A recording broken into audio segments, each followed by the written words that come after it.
Switched at Birth is a series of TV shows where two girls were ultimately switched at birth. When they are reunited with their birth families, one of them displays more difficulty fitting into the family setting due to her disability. Within the video clips presented in this documentary, you will find the hardships between the able-bodied and the deaf community. We have provided several examples of this, as she and her friends experienced being discriminated against due to their disability. Our society views deafness as a disability that needs to be fixed, which is associated with the medical model of disability. There are deaf people who see their lack of hearing as an asset and a sense of community with other deaf individuals, which is associated with the social model. In the following clip, Emmett expresses interest in going to speech therapy after he starts dating Bay, who is hearing. His mother blames Bay since he did not start showing interest in therapy before he started dating her. I've never been comfortable around hearing people. I haven't been around them much. But with you, it was different. From the beginning, you weren't hearing or deaf. You were just Bay. The truth is, it would be easier if I could just go find a deaf Bay. But I don't want a deaf Bay. I just want you. Sign language is part of deaf individuals' identities, yet we see in this clip that Emmett chooses to learn how to speak in order to communicate with his hearing girlfriend. Neiman brings up the issue of normalization in her article on advocacy. She claims that a person's identity is at risk when they normalize their disability. Emmett is putting his personal identity at risk to normalize himself for the sake of his relationship with his girlfriend. Prior to what you see in the following clip, Bay's brother makes a joke to her that Emmett wasn't able to fully comprehend. They laugh hysterically as Emmett is left confused. When Emmett asked Bay what the joke was about, she gave him a very brief answer in sign language, which understandably upset him. I'm tired of reading lips and only catching 30% of what people are saying but pretending I get more. I don't want to be working all the time. I can only be myself with people who speak my language. And even if you learn, your friends are hearing. Your family is hearing. And I will always be lost wondering what the joke is. Or worse, you'll be stuck interpreting for me, speaking for me. And that is not me. That will never be Bay and me. her brother's lack of effort to communicate with Emmett shows that they see him as a burden, which follows the medical model of disability.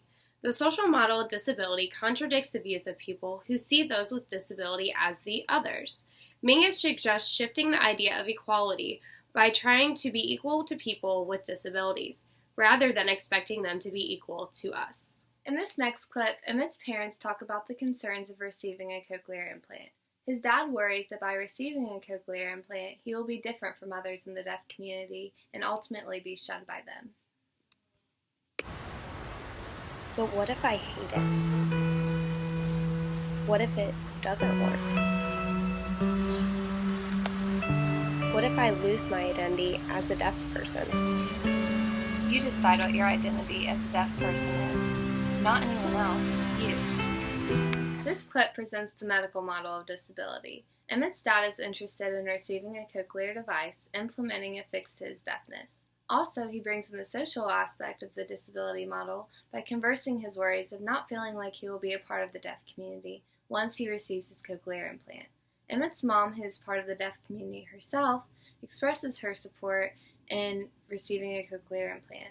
This is especially important to the clip because by having the support of another deaf individual, Emmett's dad may receive the medical fixation to his hearing loss but will still belong to the deaf community. In this last clip, Daphne displays interest in receiving a cochlear implant after her birth parents present the idea to her.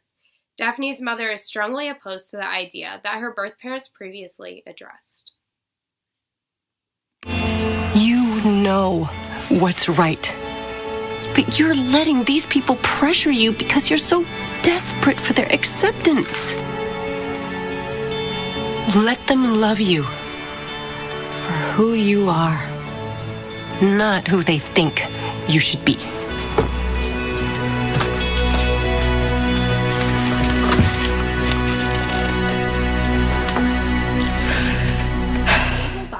whose thoughts are evolved around the medical model, tend to accept able-bodied individuals and fix disabled individuals. Daphne's birth parents displays the able-bodied perspective by convincing Daphne to receive a cochlear implant, presenting the fixation ideology of the medical model. They feel the need to change her in order for her to be fully integrated into their community, which would ultimately take away from her personal identity. It is apparent in the video that Daphne's mother struggles with the idea of her daughter losing her identity in an effort to fit in with the able-bodied community. Everyone has differences in our society. Some differences just lack the normalization that others do, making it harder for individuals to accept. Our society mainly sees deafness through the medical model perspective. Unless technology advances enough to restore normal hearing in the future, the only cure to the disabling factors of hearing loss would be to fully integrate these people into the dominant society by learning sign language. It is not until we take the social model of disability into consideration that the barrier that separates the deaf and the hearing world will be broken down.